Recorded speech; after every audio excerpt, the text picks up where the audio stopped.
नमोस्तु गुरुवर, नमोस्तु गुरुवर, नमोस्तु नमोस्तु नमोस्तु।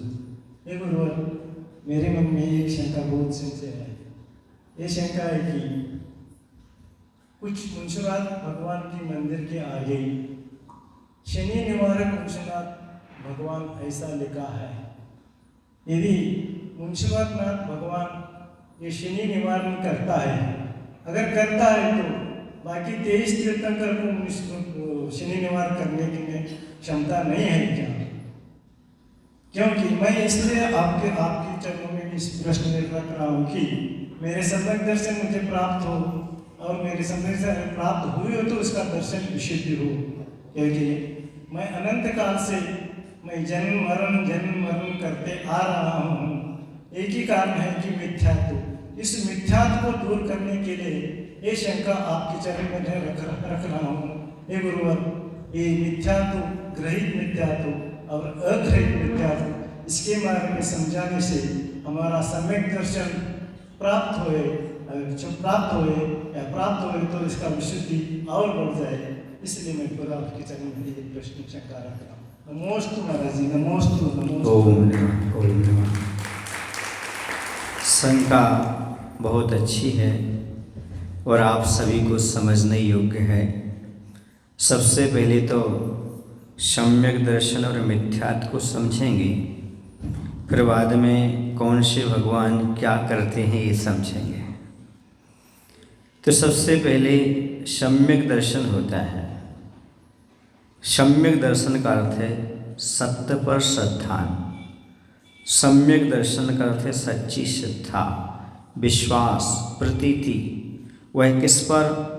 आप्त आगम तपोभृताम, सच्चे देव, सच्चे शास्त्र, सच्चे गुरु, खरा शास्त्र, खरा भगवान और खरा गुरु, इन पर श्रद्धा रखना सो सम्यक दर्शन है। वही भी कैसे श्रद्धा रखना?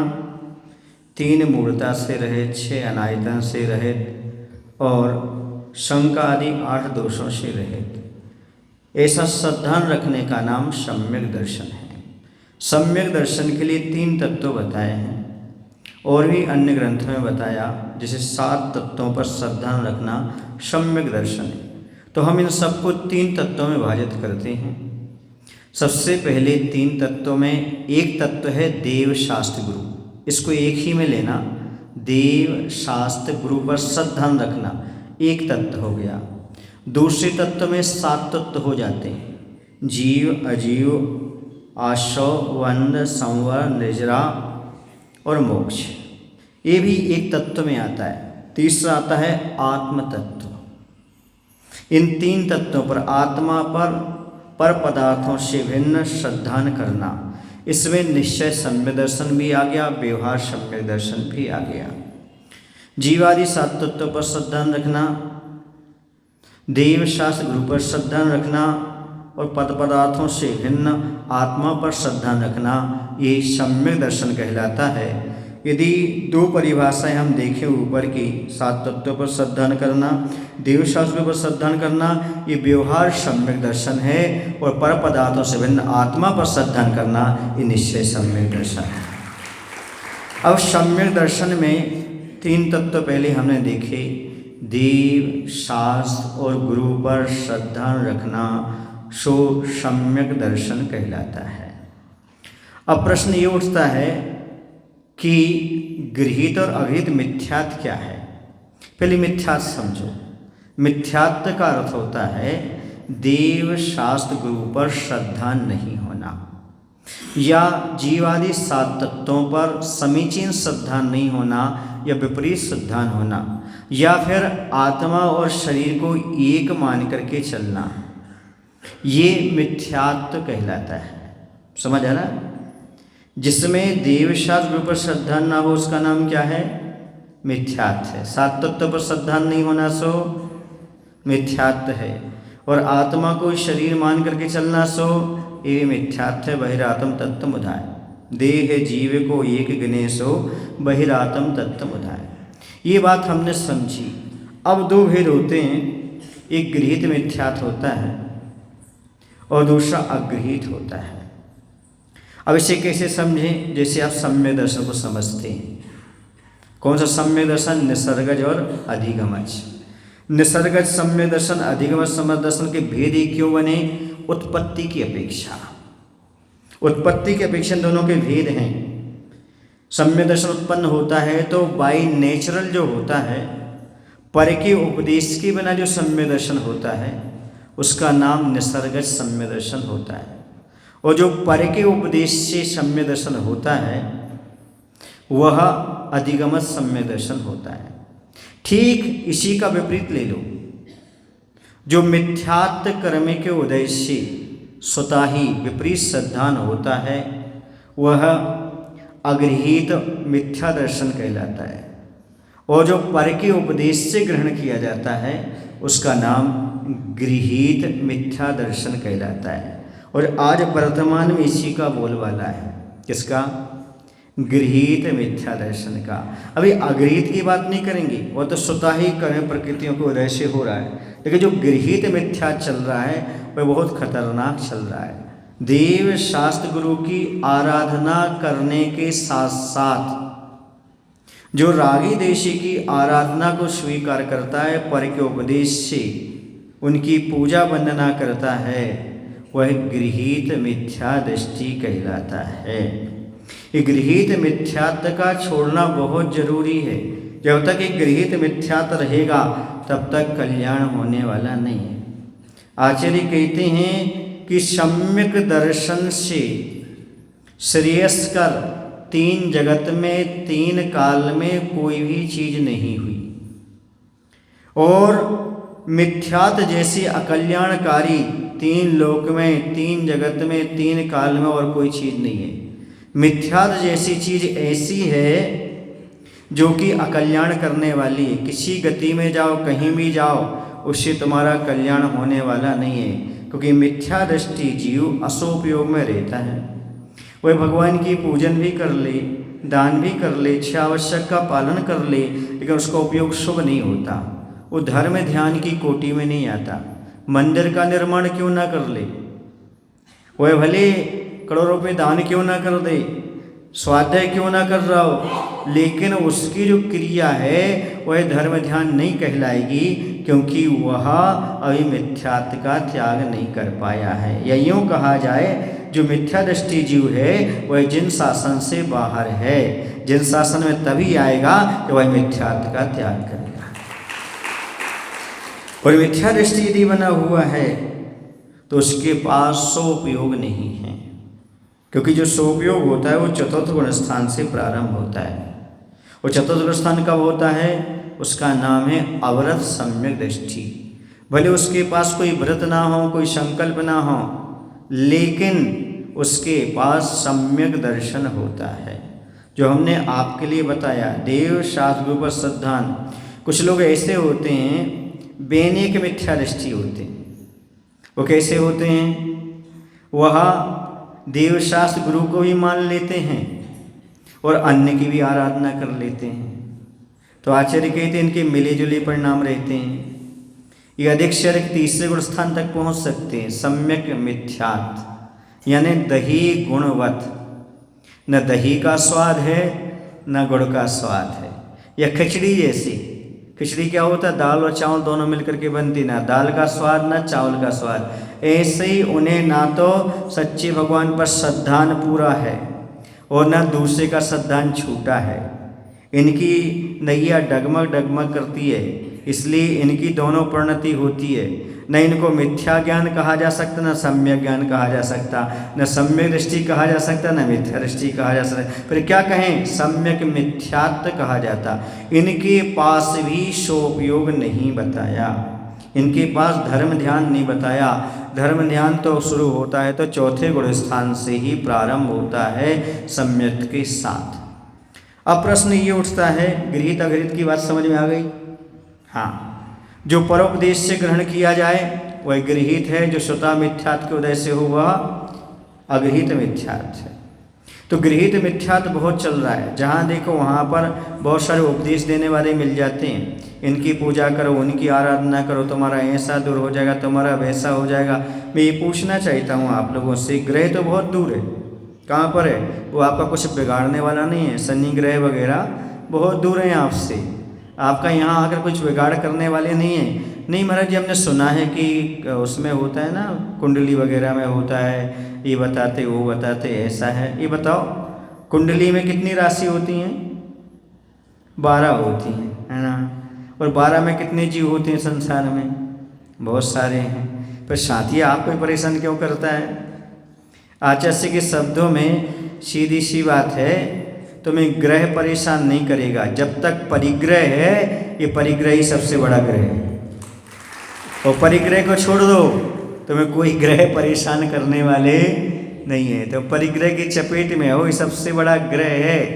परि आसमंताद ग्रहाति परिग्रह, जो चारों ओर से आपको ग्रहण लगा दे उसका नाम परिग्रह है। निष्परिग्रह के लिए कोई भी ग्रह कार्य नहीं करते।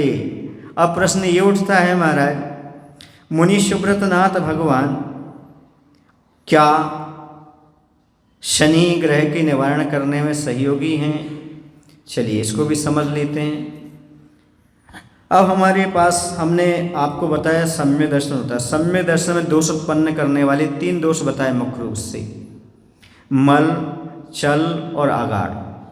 मल दोष में 25 की गिनती बताई। मल दोष 25 कौन से होते हैं?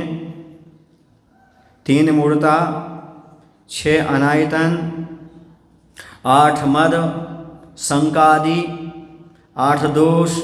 कितने हो गए हैं? 25 हो गए। ये 25 मल दोष हुआ करते हैं। अब इसके बाद चल और अगाड़ दोष भी होते हैं। ये क्या कहलाते हैं महाराज? आपकी श्रद्धा चलायमान रहती है। आप क्या कहते हो?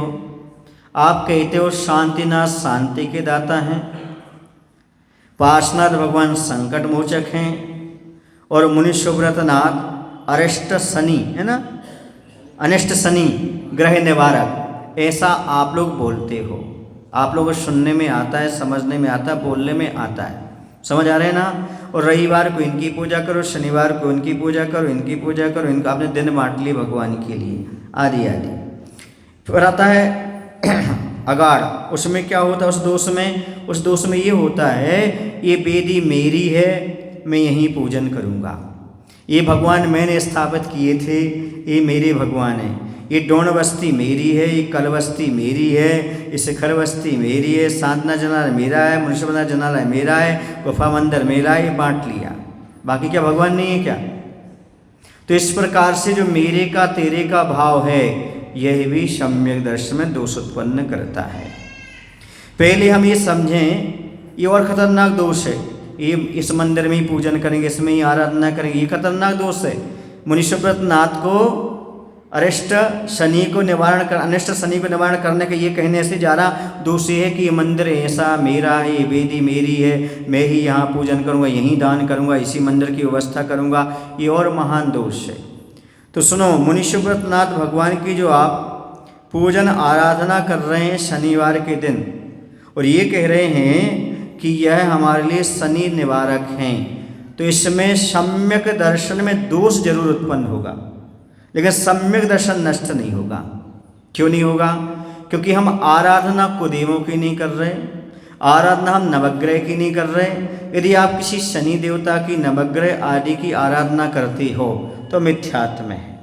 लेकिन यदि मुनि सुब्रतनाथ भगवान की आराधना कर रहे हो और इस उद्देश्य से कर रहे हो, ये सारी चीज़ें दूर हो जाएं, तो सम्यक दर्शन दोष तो लगेगा, पर सम्यक दर्शन नष्ट नहीं होगा।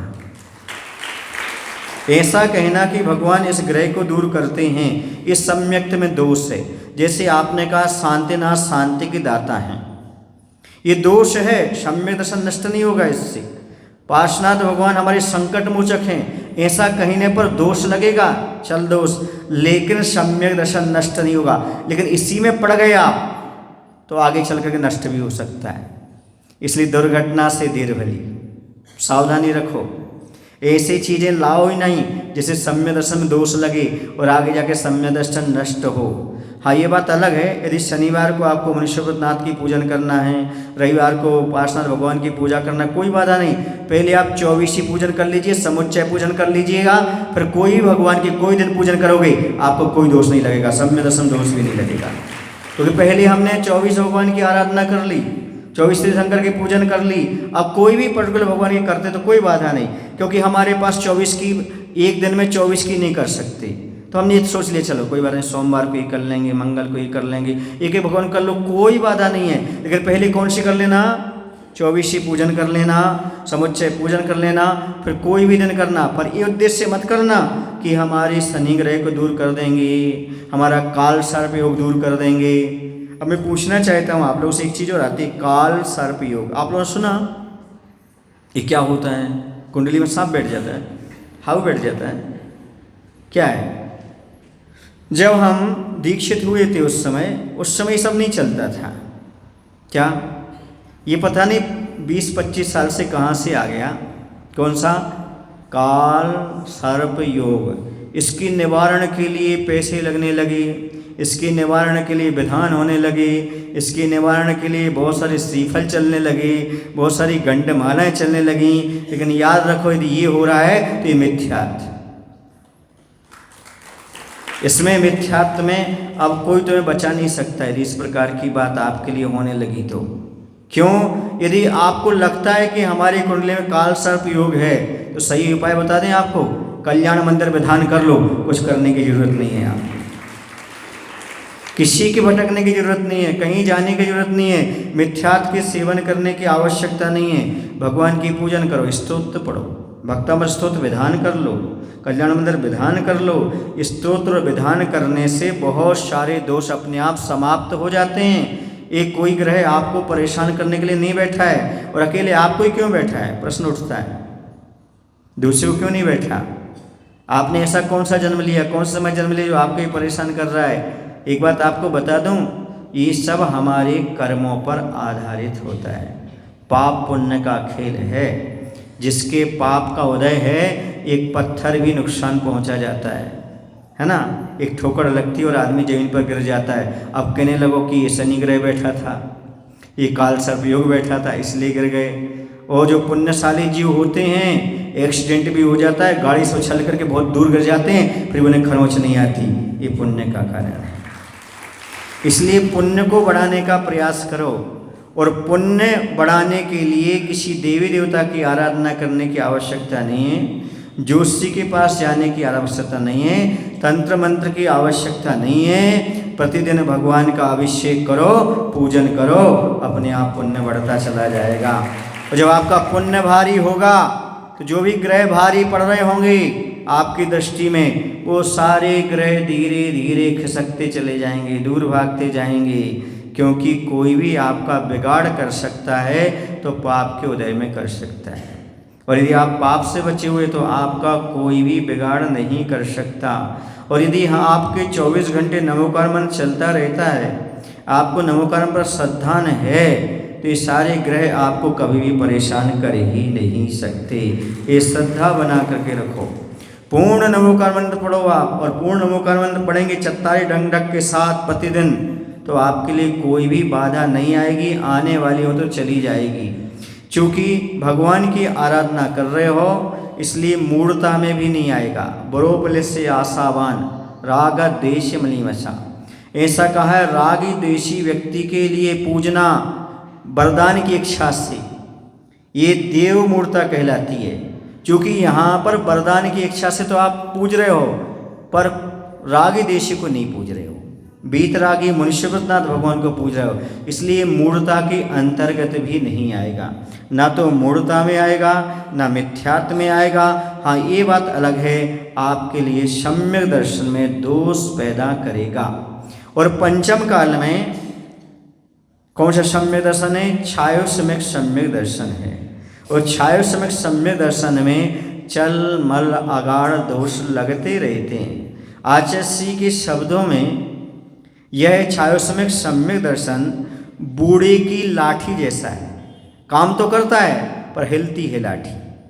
है ना, काम तो करती है, बूढ़े को स्थान तक तो पहुंचाती, पर बीच बीच में हिलती रहती है। ऐसे सम्यक दर्शन आपके लिए मंजिल तक तो ले जाता है, लेकिन बीच बीच में ये दोष उत्पन्न करता है, क्योंकि सम्यक प्रकृति का उदय होने से इस प्रकार के उसमें दोष लगते रहते हैं। इसलिए जो भी पर्टिकुलर भगवान की पूजा करते हैं उनके लिए मिथ्यात्व नहीं होता। यदि वीतरागी की आराधना कर रहे हैं तो हाँ ये जरूर है, उसमें दोष उत्पन्न हो जाता है। इस दोष से बचने के लिए क्या करें, तो मैंने कहा दोष से बचने के लिए आप प्रत्येक भगवान को समान समझें। जैसे अनंत गुण आदिनाथ में है, वैसे ही अनंत गुण शांतिनाथ में है, वैसे ही अनंत गुण पार्श्वनाथ भगवान में। किसी भी भगवान में कोई भी गुणों में कमी नहीं है। जब गुणों में कमी नहीं है तो उनकी आराधना करोगे, सो जो मुनिषुभनाथ से मिलना है वही पारसनाथ से मिलना है, वही शांतिनाथ की आराधना से मिलना है, वही आदिनाथ की आराधना से मिलना है, कोई भेद पड़ने वाला नहीं है।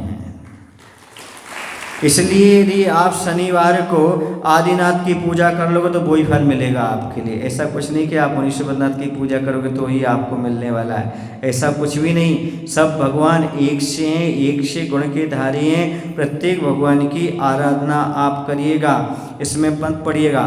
फिर महाराज जी हमने तो ये सुना है जब संकट आता है तो आप लोग ही पार्श्वनाथ भगवान को याद करते हो। आप सही कह रहे हैं, इसमें कोई दो राय नहीं है। अब पूछो क्यों नहीं है, अब पार्श्वनाथ भगवान को याद क्यों करते हो महाराज? और जब कभी शांति चाहिए तो शांतिनाथ भगवान को याद क्यों करते हो? पर आप लोग शांति धारा में शांतिनाथ का नाम क्यों लेते हो? सुनो, इसका रीजन समझो क्या है। पार्श्वनाथ भगवान ने इतने कष्ट सहे 10 भव तक, कितने भव तक?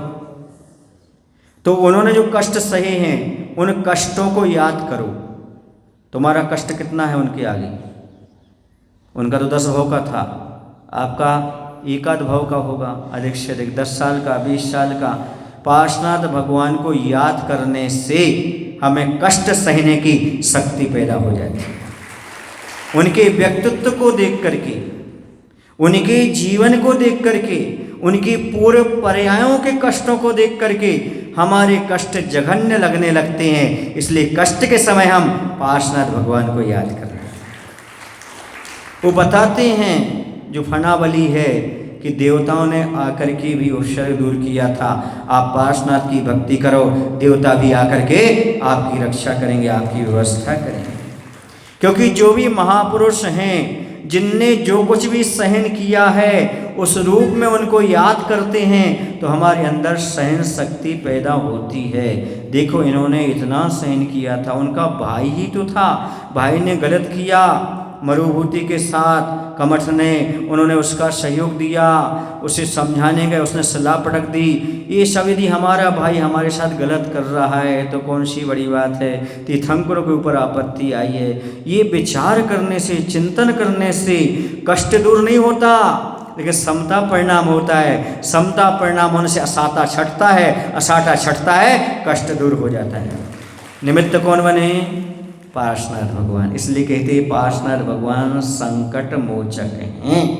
वास्तव में भाव तो हम करते हैं, लेकिन भगवान को निमित्त बना करके वो भाव हम करते हैं, इसलिए भगवान को कर्ता के रूप में स्वीकार कर लेते हैं। याद रखना, यदि भगवान को कर्ता नहीं मानेंगे व्यवहार में तो हम भक्ति कर ही नहीं सकते, हम आराधना कर ही नहीं सकते।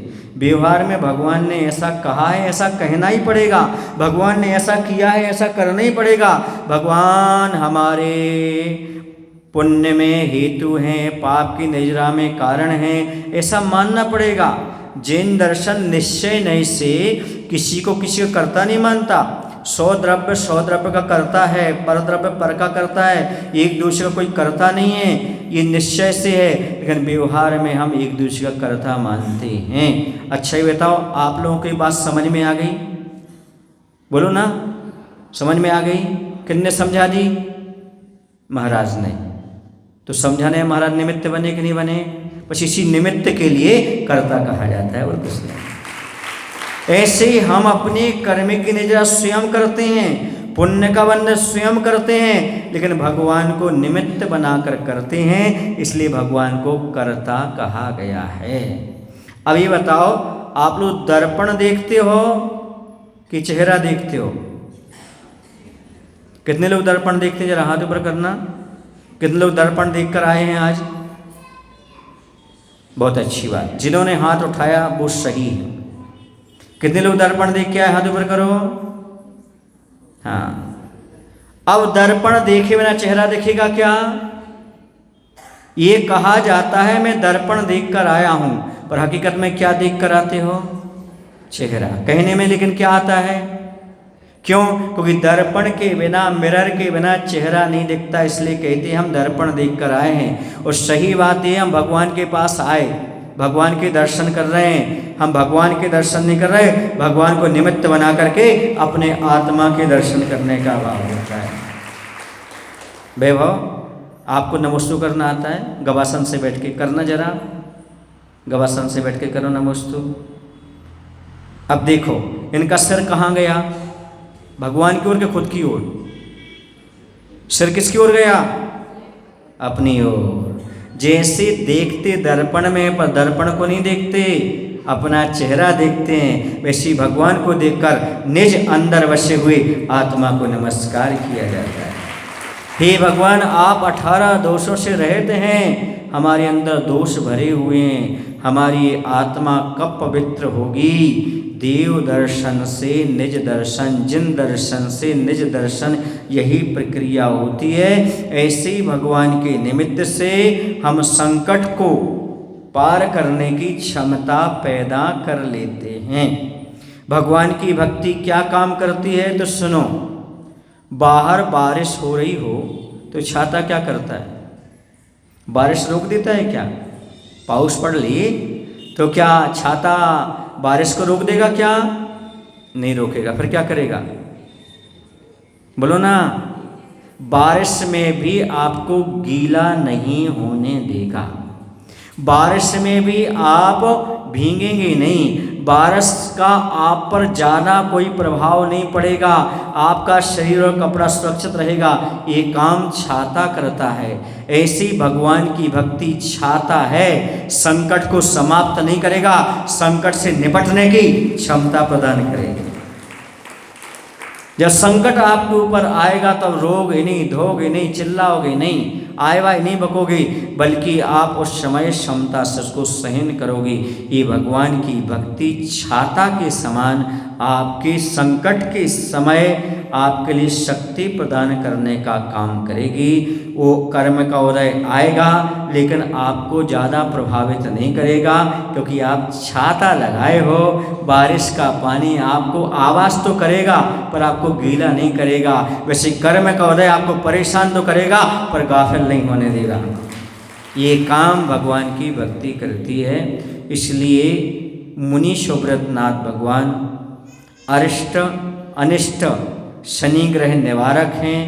ऐसे कहने पर मिथ्यात्व तो नहीं आएगा, लेकिन सम्यक दर्शन में दोष जरूर पैदा करेगा। फिर महाराज ऐसा लिखना चाहिए कि नहीं लिखना चाहिए? मेरा मन कहता है बिल्कुल मत लिखो, क्योंकि धीरे धीरे बाद में आप मिथ्यात्व में ना आ जाओ। इसी को लेकर लोगों ने क्या कहा? नवग्रह मंदिर बनाना शुरू कर दिया, नवग्रह की पूजा शुरू कर दी। वो गलत है। भगवान को 9 ग्रह के रूप में स्थापित कर दिया, 9 भगवान बना दिया और नवग्रह कह दिया। ये गलत बात है, क्योंकि भगवान कभी नवग्रह नहीं होते। नवग्रह कोई मंदिर नहीं होता, बल्कि 9 देवताओं का मंदिर होता है। 9 देवता पूजन होती है, नवग्रह आदि पूजा नहीं होती है। जो इस प्रकार की बात करते हैं वो आपको गृहीत मिथ्यात्व की ओर ले जा रहे हैं। उससे बचने का प्रयास करो। 9 देवताओं की पूजा करो, नवग्रह पूजन आदि से बचने का प्रयास करो। बोलो महावीर भगवान की जय। आचार्य विद्यासागर जी महाराज की जय। एक भी करता हूँ।